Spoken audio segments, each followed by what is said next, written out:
Allow me to introduce a modular approach to rapid deployment of MRI-guided robotic assistance for minimally invasive surgical interventions.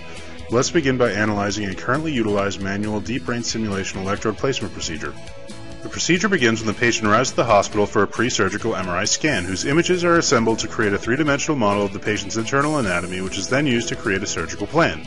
Several days later, the patient returns to the hospital where a fiducial frame is attached to the patient's skull, and the secondary imaging protocol, such as CT or fluoroscopy, is used to register the patient's bony anatomy to the pre-surgical plan.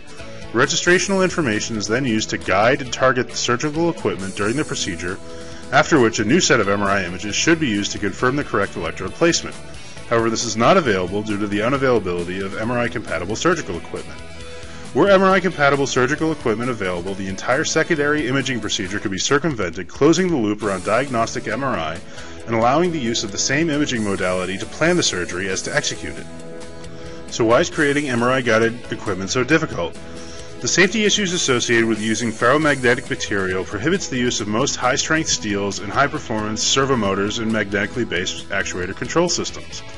To circumvent this, high-strength plastics and ceramic driving systems are utilized. However, these systems and the electronics associated with driving them often cause a large amount of electronic interference with the scanner, causing incredibly noisy images unsuitable for use during MRI-guided interventions. The noise observed in the previous MRI images is caused by a combination of EMI radiated by control hardware itself, as well as high-frequency electrical artifacts being transmitted with the motor driving waveforms from common off-the-shelf ceramic motor drivers. To circumvent this, the AIM Lab has created a generalized ceramic motor driver capable of driving a variety of different ceramic motor types and styles without transmitting these high-frequency artifacts. Several of these are combined into a multi-degree of freedom centralized controller, which is then encased in a continuous Faraday cage which serves to block the EMI emitted by the controlling hardware. The product of this is an MRI-compatible controller capable of producing ceramic motor driving waveforms free of these high-frequency artifacts. When the system was placed in the scanner board to test the compatibility of the new actuation systems, the images taken of the Phantom with all of the motors running in place inside the scanner were virtually indistinguishable from the baseline images taken of the Phantom with none of the equipment even in the scanner room at all.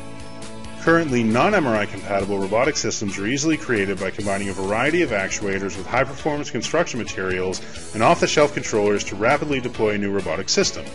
The AIM Lab will create a foundation of innovation by identifying a group of actuators suitable for MRI use and instructions on how to combine them with high-performance plastic construction materials, which can all be controlled by the AIM Lab's generalized controller to rapidly develop new MRI-compatible devices. Let us now consider a neural stereotaxy system being developed with AIM Lab's modular technology. The system is a 6-degree of freedom unit, which is kinematically equivalent with the Lexcel surgical frame, the current standard of care for DBS electrode placement therapy. By maintaining kinematic equivalence, preoperative planning can remain the same, which will streamline the adoption of the system by the surgical community. As can be seen with the robot operating within the scanner board, patient anatomy is still clearly visible and discernible with the MRI images, and in fact the images can be used to create and follow an insertion pathway.